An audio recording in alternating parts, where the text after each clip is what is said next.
Mind over matter. I am back. Hopefully this video won't cut off.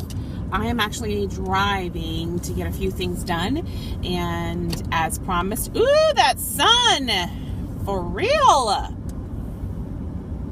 Holy guacamole, sorry about that. It's light shining in your eyes. I'm so sorry you don't have the bug eye sunglasses like I do. Anyway, I am on my way to my classroom this morning, and I'm going to set up for my center rotation, and I'm going to also make copies for everything I need, and then set up a few things in my classroom organization wise. So I wanted to take you along with me today, and I am so sorry. I apologize. The sun is so rude. Just kidding. Yeah, I'm so excited because I started these vlogs last year, and the mount in my car to keep the camera still was just ridiculous. And I tried finding things online and purchased a few things here and there, and they just weren't working for me. And so finally I decided to get smart and just use my iPad. I have an iPad mini, which doesn't take up too much of my dashboard. And if I'm not looking at you guys, you know, I'm looking straight ahead. I'm trying to be safe here.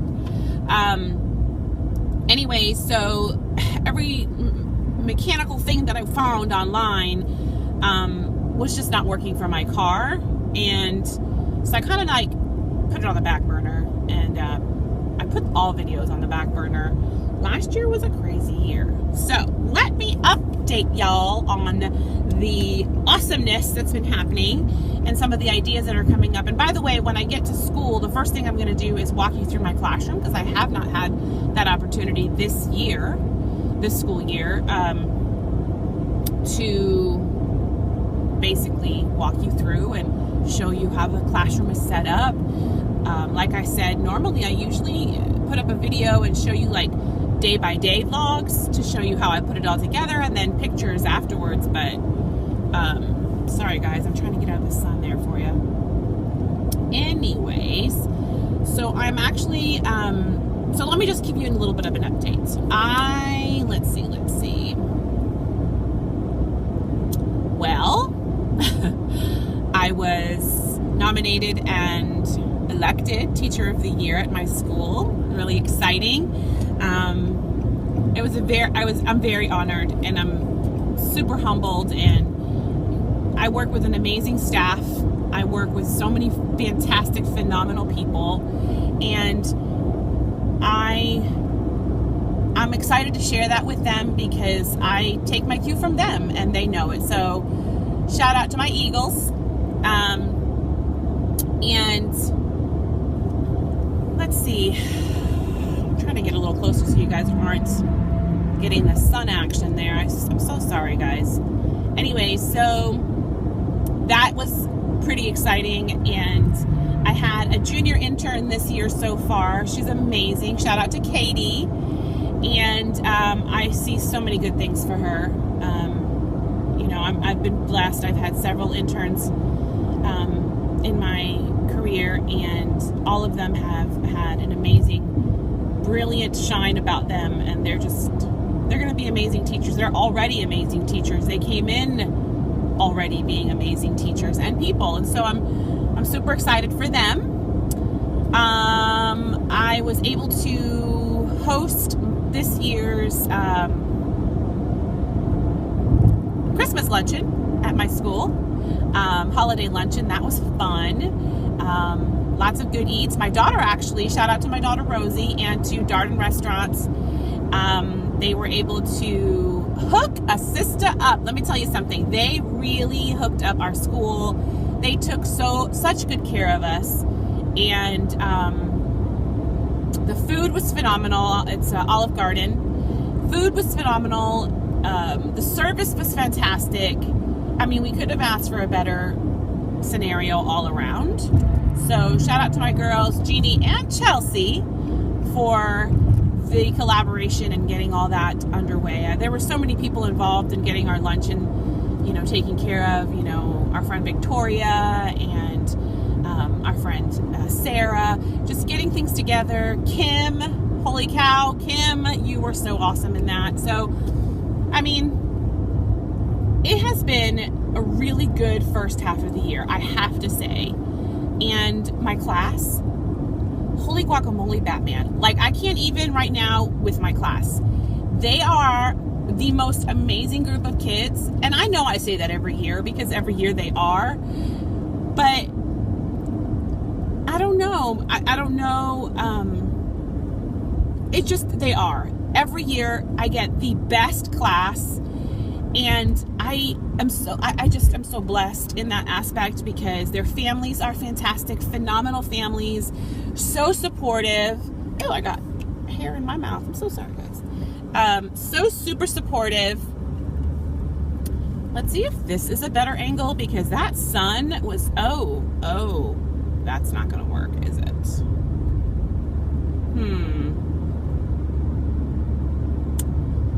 Well, what if I put my hand up there?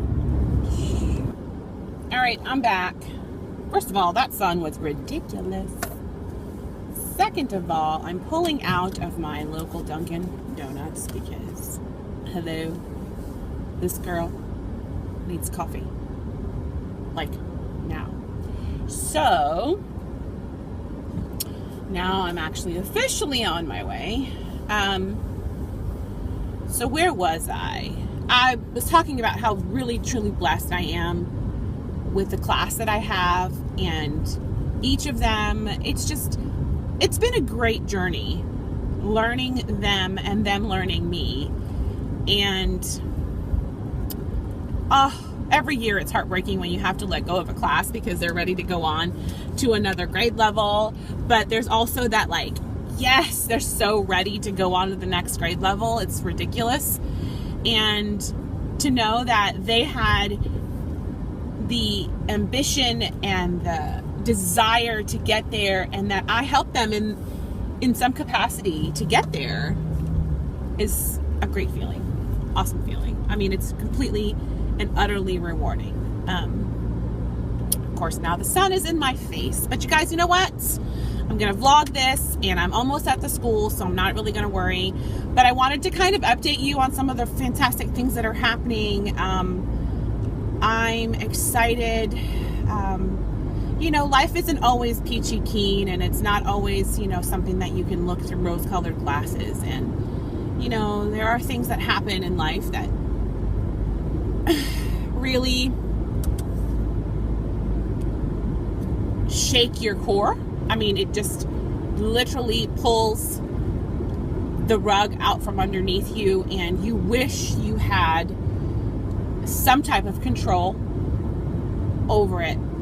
And it could be anything in life. It could be, not being able to talk to a family member as often as you want to, or losing a family member, or going through a life-changing experience that, even though it's something that happens often to so many people, you don't really expect it to happen to you. And I've gone through those things, and I know a lot of you have too. And the holidays, a friend of mine actually talked about this with me over the holidays, and he said he doesn't know exactly what it is about the holidays that accentuates certain situations and things that, or brings it to the forefront, really, because throughout the year you go through trials and tribulations, and it's, you just go through the motions of making sure that you get through it, and you kind of create a path or plan for them.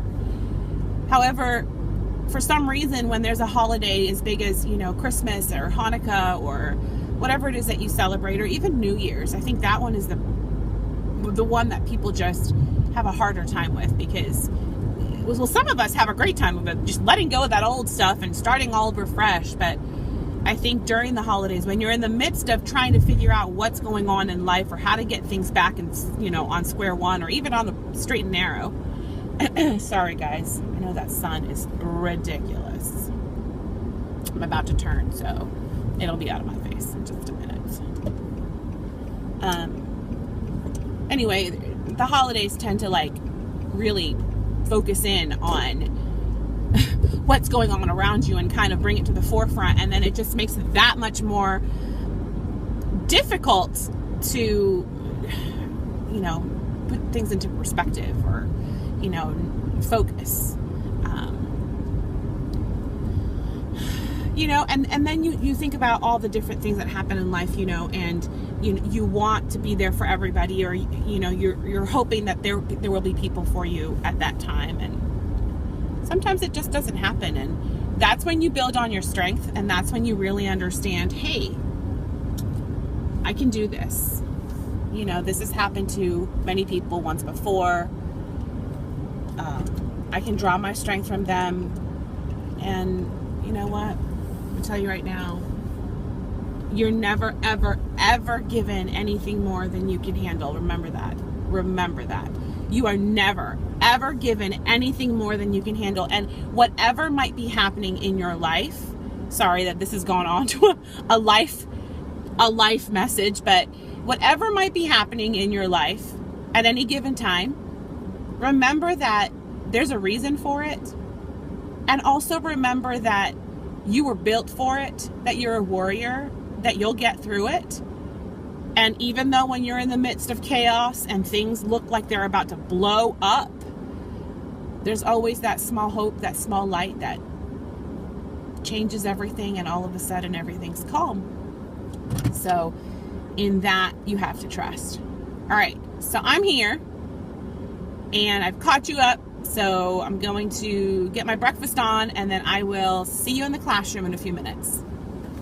Okay, peeps, so I am putting together my centers, and I'm about to give you basically the 411 on the classroom in just a bit. It'll be a separate video, but to kind of get you, to show you what I'm doing, our standard this week is informational text, 3.7, 3.8, and 3.9. And I found this awesome resource on Teachers Pay Teachers. I will link it in the description box below. And basically it is basically looking for how illustrations help us understand what we're reading a little better, and some of the connections between words and paragraphs and how they build upon each other. And then I also got another one, same author, Jill Russ. She's fantastic. Shout out to Jill Russ. I will put both of these different resources in the description box below. And this one actually is for illustrations and connections again, but they're two different themes. So you've got layers of the rainforest, and then you've got inside the ant colony. And what I plan to do is the ant colony one I'm going to use in my guided reading. And I love it because it's very differentiated. So if I needed to just break it down and look for vocabulary with students that are needing more vocabulary help, then I can move into comprehension. I can also move into the skill for those that are all ready to go. And then this one is going in a center. So once I've taught it, initially at this point, you know, in the year, we're already in January, so they've already been exposed to all of these standards. However, this one is the very last round of standards. So I will be teaching it the first part of the week, and then at the end of the week, they'll be able to go into a center and work on it. And the fun part about this is that they have to actually read a passage. Let me see if I can find it in my copies here. Like, for example, this one with the rainforest, they have to read, and there's also illustrations that they could look at based on the reading. They have to read the passage, and then based on the passage, they're going to answer questions on a task card. So I ran this one on the rainforest on green, and then I did the ant colony in yellow, so that I have the two different colors. The best part about it is because I ran them on two different color cardstocks, next year I can kind of flip it around. I could use this one in my guided reading and then this one in a center, however you guys want to use it, but it is fantastic. And then the trailing end of this standard is looking and comparing and contrasting texts on the same topic, which is 3.9. And you know what's funny is I was talking to a coworker how at the beginning of learning the standards and, you know, transitioning into really understanding what the students have to learn, I found that I didn't know the numbers off the top of my head, and now it's funny that, you know, I'll say, oh yeah, this is lesson 3.7 or this is standard 3.7, that's basically talking about illustrations and how they help, or, you know, if it's RI, which is reading informational text, or RL, which is reading literature. But anyway, I'm probably preaching to the choir because a lot of my audiences are teachers. So So anyway, here are two topics. So I have two different ones. I selected them from another resource that I picked up, and I loved it because it was basically, the text is pretty, you have to really guide the students through it. It's not something that they could just pick up and read and be okay with. You have to walk them through them. There's vocabulary there that they may not be used to, and a lot of the kids might be. So I picked out two that I really liked. If you notice in the corner, they are, let me get really close. They are labeled 7, and this one's number 3. And I like these two topics, one on butterflies, just because I'm kind of going with an animal theme here, you know, with both all the centers. But I also liked the hand sanitizer, and this is the hand sanitizer and soap, just because when we get back from the holidays and things, you know, students really need a reminder that, you know, we need to wash our hands when we go to the restroom, or make sure you put some hand sanitizer on if you're not near a bathroom to wash your hands. And I love this article because it talks about, you know, what's better, hand sanitizer or soap. And they form their own opinion, and it's really interesting to watch them come up with it. I was able to do this with a 4th grade group at Saturday school, and they absolutely loved it. And so then I pulled the butterfly one, Butterflies in the Wild and Raising Butterflies.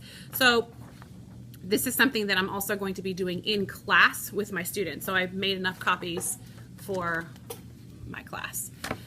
Okay, so what I'm going to do now is I'm going to play some music in the background and cut out these centers, and then I will walk you around the center rotations in my class.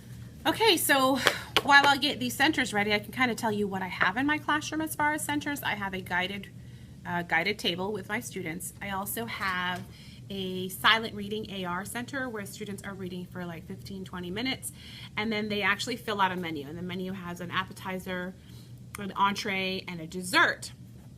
And each of those categories has different activities that they can choose from, and because they can choose from those activities, it kind of gives them a little bit of a review. For example, they have to look for all the adjectives or all the nouns, and then they have to write them down, or they have to compare and contrast characters, or they have to create some type of game or poem based on, you know, what they were reading. So it's really neat. It's a really neat activity, and it doesn't take them more than 5 or 10 minutes. And every time they go into that center, they get the opportunity to play with a different menu. So it's kind of nice because it's not the same thing every time they go in there. They get an opportunity to even discuss with other students in the group if they want to, if they're reading a book together, and then they can create a menu together. And the menu actually gets pasted. They cut it out, they paste it into a notebook, and by the end of the year they'll see how many menus they have put together and how many books they've read. It's really neat. And then if they're finished with the book, they can go take an AR quiz. AR is Accelerated Reader, which is basically a quiz-based program that has a database of millions and millions of books. And once they read a book, they can go take a quiz on comprehension, and it also tests them on vocabulary, which is great. And then it kind of gives me a really good idea as to where they are as far as understanding, and if they're gaining the points. For every book, they get a point. Depending on what kind of book it is, if it's a picture book, a chapter book, or however big the chapter book is, they can get anywhere between 0.5 points to 5 points. And they're absolutely loving AR, and I actually track that in my classroom, so I'll show you that as well in the classroom. So Center 2 is initially a game, and it's right actually behind me, and I'll walk you through it. I also have a Smart 7 Center, and if you're not familiar with Smart 7, I will do a separate video on Smart 7. It's a fantastic tool. It's a great strategy for students who are not understanding what's going on in their reading. They have parts of it, or if they don't, but this really helps them slow down, really look at vocabulary, look at what's happening per paragraph, what's the main idea, what's the overall idea. It's a really great strategy. So if you've never used it, look it up. I will also link it in the description box, but definitely, if you are interested, leave me a comment in the comment section and let me know, because I will make a video on Smart 7. I think I've actually offered that. I just wasn't sure if there was enough to do a video on. So, but definitely I can find one. I can even put an anchor chart together and have that be part of the video. Center 4 is usually this kind of game, where, not a game, but it's a task card center where they're actually reading, and then they're marking the text, and then they're also looking at task cards and talking to each other and being interactive. The fifth center I have in the classroom is my computer center, where they work on iReady. And I've mentioned before what iReady is, and I will show you that incentive chart that I was talking about in my previous haul video. And if you haven't seen that haul video, you've got to check it out. I'll also link it in the description box. And the last center I have is an actual game. And I will also link that in the description box because it's a fantastic game. It's based off of Uno, so if you've ever played Uno and how fun that is, but it's called Uno, and it is a context clues game, which is an ongoing theme in my classroom. A lot of my students, not necessarily did they struggle with it, but it's more of a retention thing. Like, the more we use it, the more it stays. So I felt like I should leave that game in there for a couple of rounds of centers so that everybody gets a chance to play. And I'm actually moving centers around and students that are within the center, so they have different teammates to play with and to talk and discuss with. I'm very big on cooperative learning and allowing students to talk. It's amazing how much they understand and just pull from each other. And, you know, once you can pull back and listen to their conversations and walk around and kind of see, you know, who's understanding, who's not, who's kind of taking it all in, who is needing a little bit more, it just gives you that opportunity when they are allowed to talk. Anyway, I wish I could post videos with my kiddos and having you hear them. And, you know, I might, as long as I don't show who they are, but the conversations, it's just, they're little people, and they blow me away. I tell you what, they blow me away every time. All right, so let me get to cutting these. I will put my centers together, and then I will walk you through my center rotation.